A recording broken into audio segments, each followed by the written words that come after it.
with Russia almost immediately if he wants to, which is it? No, I think that's true. I think we're going to have a meeting. I think if everything works out well today, we'll have a trilat. And I think there will be a reasonable chance of ending the war when we do that. And is this the end of the road for American support for Ukraine? Is today's meeting deal or no deal? I can never say that. It's never the end of the road. People are being killed and we want to stop that.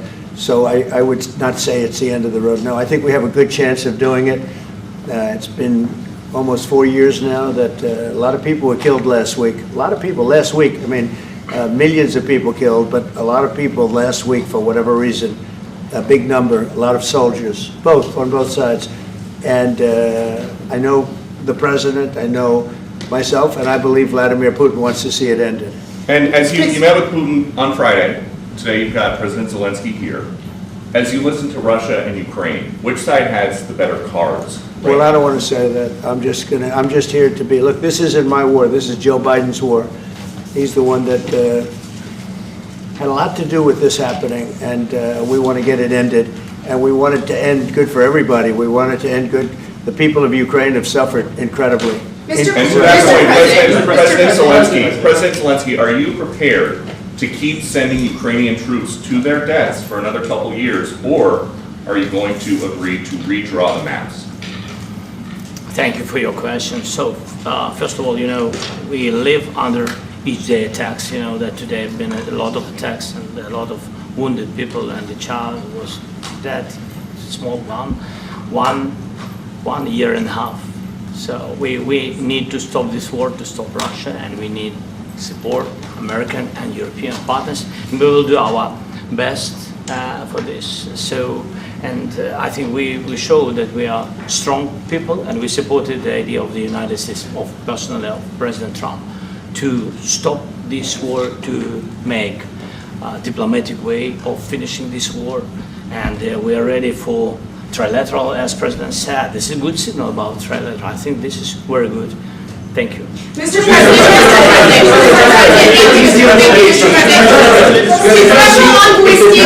President, yes, if the peace deal will be achieved, are you going to be willing to send American peacekeepers to Ukraine?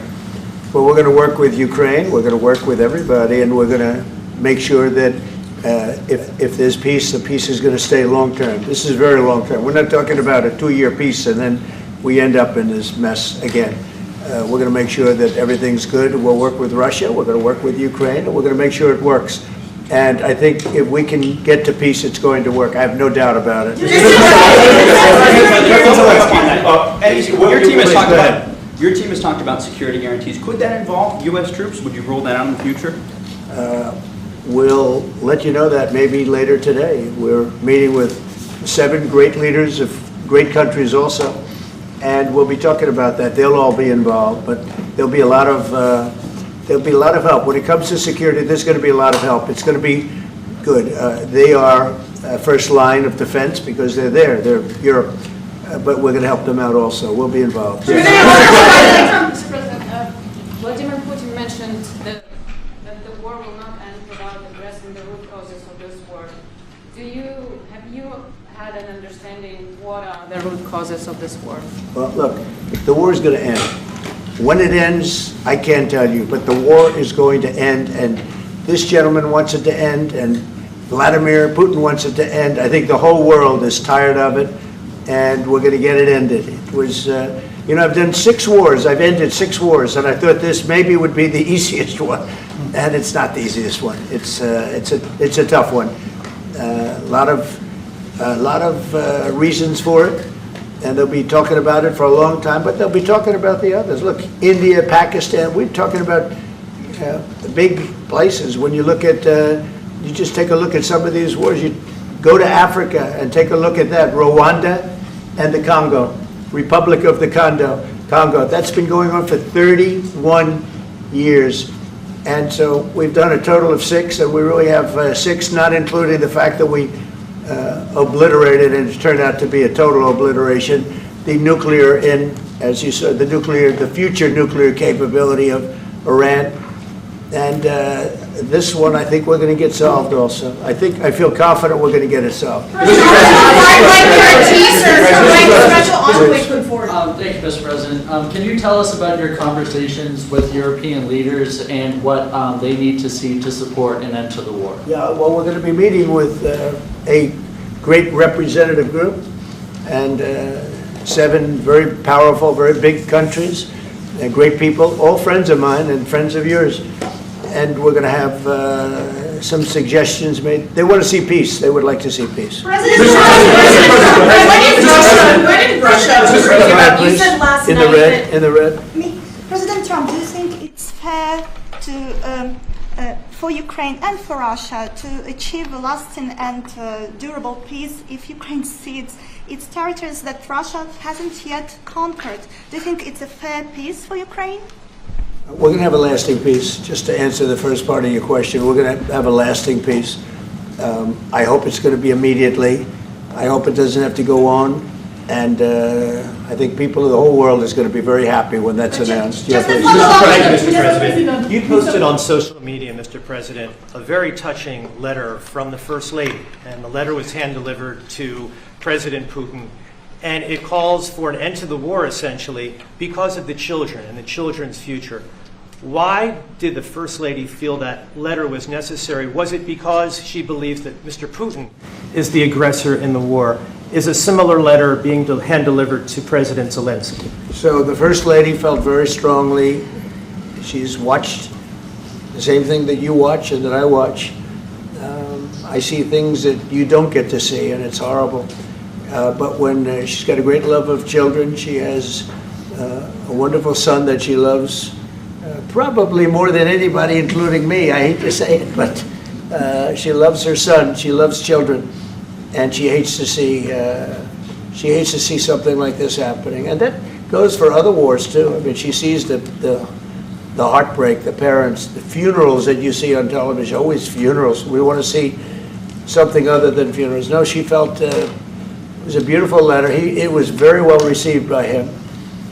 And she did ask me to say, you know, she would love to see this end. She would love to see it end. And she says it very openly, very proudly, and with great sorrow because so many people have been killed. Mr. President, last week, Brian, go ahead, Brian. Yes, sir. I've got a question for each of you. Yes. First of all, Mr. President Zelensky, you look fabulous in that suit. I said the same thing. Yeah, you look good. I said the same thing. Yeah, looks good on I you. said to the one that attacked you last time. See, now he's I remember that. Yeah, I apologize to you. You look wonderful. No, my first question for you, President Zelensky. In the same suit. You see, I changed your Maybe yours is much better than mine. Real quickly, upon peace, God willing we get peace, are you open to holding an election in your country? Yes, of course. We are open for election, yes. We have to do safety circumstances. And a little bit, we need to work in the parliament, because during the war you can't have elections, but we can do security. We need, maybe, how to say, we need a truth, yes, everywhere, in the battlefield, in the sky, and the sea, yeah, to make possible for people to do democratic, open, legal elections. So you say we're ready. during the war you can't have elections. So let me just say 3.5 years from now. So you mean if we happen to be in a war with somebody, no more elections? Oh, that's good. I wonder what the fake You like news this is idea? gonna say. No. Speaking of news, I got a question for you. This sounds insane for me even to ask this, but do you think the American media really doesn't even want a peace deal? Because they've been so critical of you every step of the way as you lead the charge for peace. It's an amazing phenomenon. I said that if in the settlement you got Moscow, St. Petersburg, and thousands of miles around them, they would say I made a bad deal. The level of hatred and animosity is incredible. Not with all. I mean, we have great people up here. We also have terrible people up there that I think are told what to say. But, you know, in solving all of these wars, they don't even write about it. You know, I saw major wars. I saw wars that have been going on for 31, 35, and 37, and a couple of quicker ones. One that was going to go into a full-blown deal very quickly. You know what the one I'm talking about, it was a big one. But they don't even write about that. No matter what I do, no matter what, and you know, this is not anything to do with you, it's probably to your advantage in a certain way, but no matter what I do, no matter what deal I make, from my standpoint, you'll come out good. Maybe President Putin will come out good, but they'll say Trump was absolutely horrible. It's just that, and I've lived with that for a long time. I've lived with it since just before the first election. I used to get great publicity. Now I get the worst publicity anyone's ever gotten in office, but I won in a landslide, so the people understand. They're the only ones that count, ultimately. But I've also had great reporters. I've had journalists that are very good. But it's very sad when you do the right thing. As an example, they said, because of the fact that Vladimir Putin came to American soil, this was a tremendous defeat for Donald Trump. No, it was really wonderful that he did it. It was a hard thing for him to do, to be honest with you. It was the opposite of what they said, but they said it. Now, if he didn't come, they'd say that was also bad for Trump. You know, there's no way. And there's just a great dishonesty of the press, and I think that's why it's lost its credibility. You know, its credibility is at an all-time low. We have a thing going on right now in D.C. We went from the most unsafe place anywhere to a place that now friends are calling me up, Democrats are calling me up, and they're saying, sir, I want to thank you. My wife and I went out to dinner last night for the first time in 4 years, and Washington, D.C. is safe, and you did that in 4 days.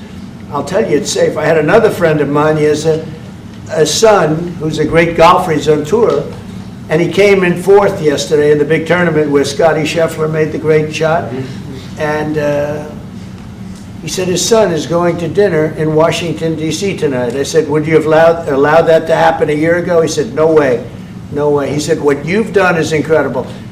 And I think the people realize it. But the press says, he's a dictator, he's trying to take over.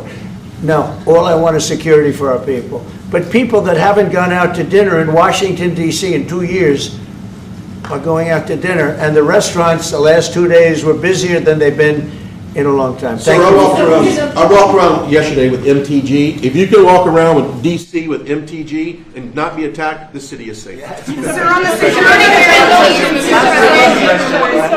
you, Mr. President. Last week you warned of what you called severe consequences if a 30-day ceasefire or any type of ceasefire were not agreed to by Russia.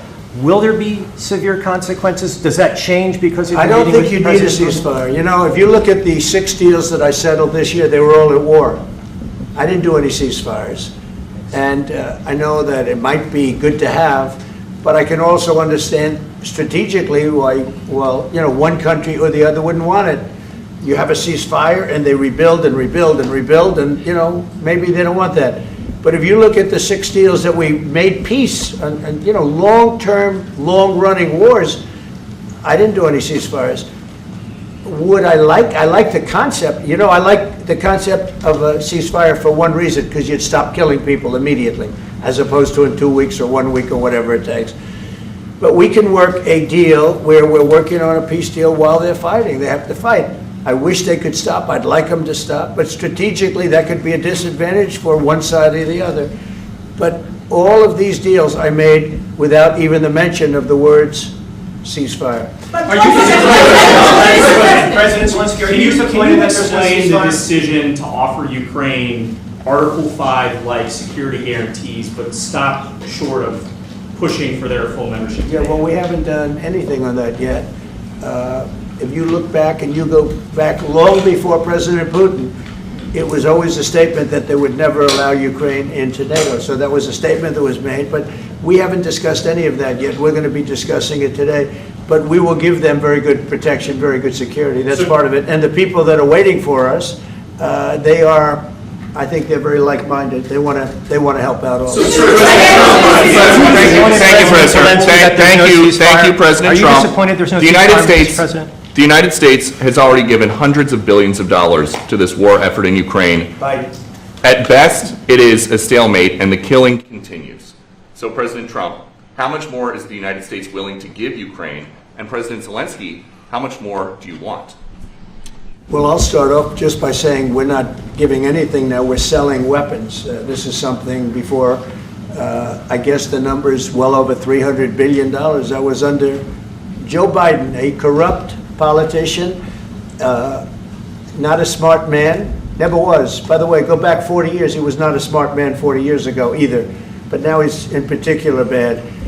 This was done by a corrupt administration that shouldn't have been in, and frankly, if the right results of the election were given, if I were president, this war would have never taken place, and he would have been very happy, because he would have liked to have seen, I mean, they went through hell. He went through hell. This war would have never happened, and the people that were killed, a couple of million people, a lot of people with soldiers and everything else, and the people that have been displaced and forced into other areas and other countries because of what's happened, none of that would have happened. And I'm just saying that he was a horrible president, whether it was the borders or this, he was just a horrible, corrupt president. I can thank you so much. So first of all, we have possibility now to buy weapon from the United States. We are thankful for this program and this opportunity. We are thankful for Europe. They pay for this, and through NATO program, for example, Pearl and etc. We have some programs where we can have some money to finance this, and this is a part. I think it's not a part for the war and to defend us. It also will be a part for security guarantees, to strengthen our army, to rearm Ukrainian army. This is very, very important. And it depends how much money we need to rearm. For example, the question of air defense, we spoke about it with President Trump, and I'm happy that we have now bilateral decisions and we work on it with production, American production. Nobody in Europe has so many air defense like Patriots, for example. We need it very much, and this is also about defending. I think the good news, we make the best military equipment in the world by far. You mentioned the Patriots. How good are they? Systems. We have systems, they're literally 100% foolproof.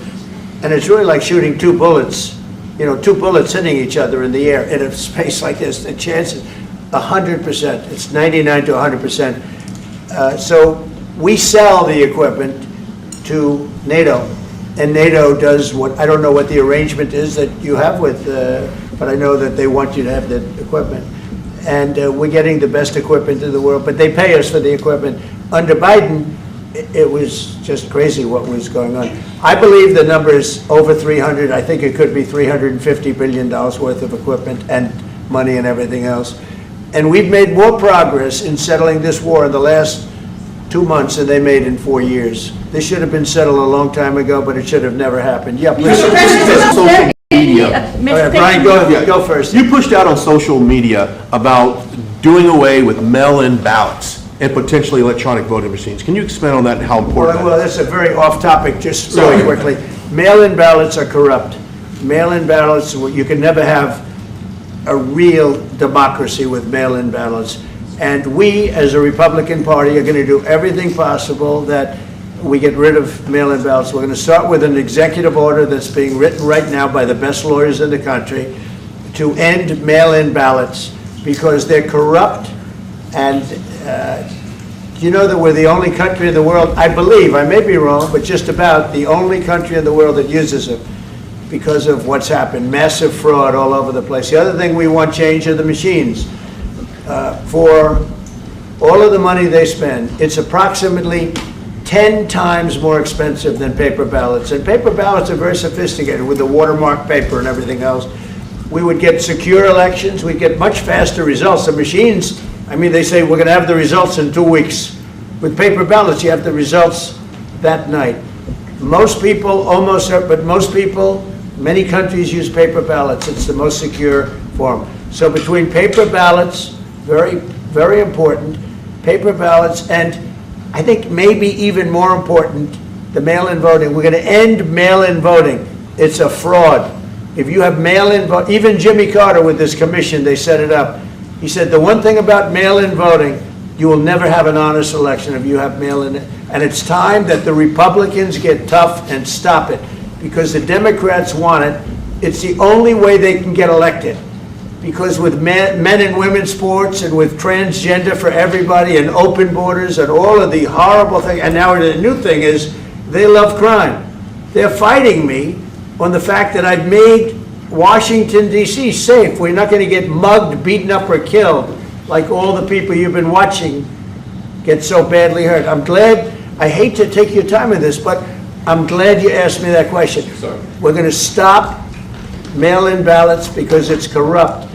You know, when you go to a voting booth and you do it the right way and you go to a state that runs it properly, you go in, they even ask me, they asked me for my license plate, for identity. I said, I don't know if I have it. They said, sir, you have to have it. I was very impressed, actually.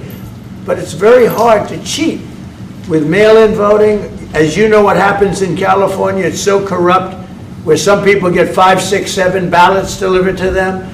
Now, we got to stop mail-in voting, and the Republicans have to lead the charge. The Democrats want it because they have horrible policy. If you have mail-in voting, you're not going to have many Democrats get elected. That's bigger than anything having to do with redistricting, believe me. And the Republicans have to get smart. We're not going to have a country. I said for a long time at rallies, you need borders and you need free and fair elections. Those two things, otherwise you don't have. We have strong borders now. In 90 days, Mr. President, we didn't have 0 in 3 months. Not one person came in illegally into our country. In fact, even I find that hard to believe, but it's run by a little bit of a liberal group that put out the numbers, so I guess it's, but 0, 0, and 0. You go back a year ago, 2 years ago, 3 millions of people poured into our country. It was terrible. Thank you very much. What security guarantees do you need from President Trump to be able to make a deal? Is it American troops, intelligence, equipment? What is it? Everything. And really, it includes two parts.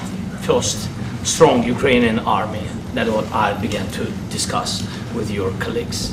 And it's a lot about weapon and then people and training missions and intelligence. And second, we will discuss with our partners. It depends on the big countries, on the United States, on a lot of our friends. And Mr. President, are you willing to commit American troops to that NATO-like protection in order to get President Zelensky to a deal today? Well, I don't know if you define it that way, but NATO-like, I mean, we're going to give, we have people waiting in another room right now. They're all here from Europe, biggest people in Europe, and they want to give protection. They feel very strongly about it, and we'll help them out with that. I think it's very important. I think it's very important to get the deal done. You've been involved with the peacekeeping in Ukraine since your first day in the administration. What would you say to the Ukrainian people right now who are suffering under the Russian attacks and hoping that the American people will stand with them? Well, I know Ukrainian people. I've known many over the years. They're great people. They're smart. They're energetic. They love their country. I mean, they love their country, and we want to get this war ended. That's all I can do. I love the Ukrainian people, but I love all people. I love the Russian people. I love them all. I want to get the war stopped. Very important. Mr. President, was there any aspect of your discussion with Vladimir Putin that left you disappointed? Look, we just spoke to, I was just telling the president, I just spoke to President Putin indirectly, and we're going to have a phone call right after these meetings today. And we may or may not have a trilat. If we don't have a trilat, then the fighting continues. And if we do, we have a good chance. I think if we have a trilat, there's a good chance of maybe ending it. But he's expecting my call when we're finished with this meeting. Thank you very much. Thank you. Thanks, guys. Let's go.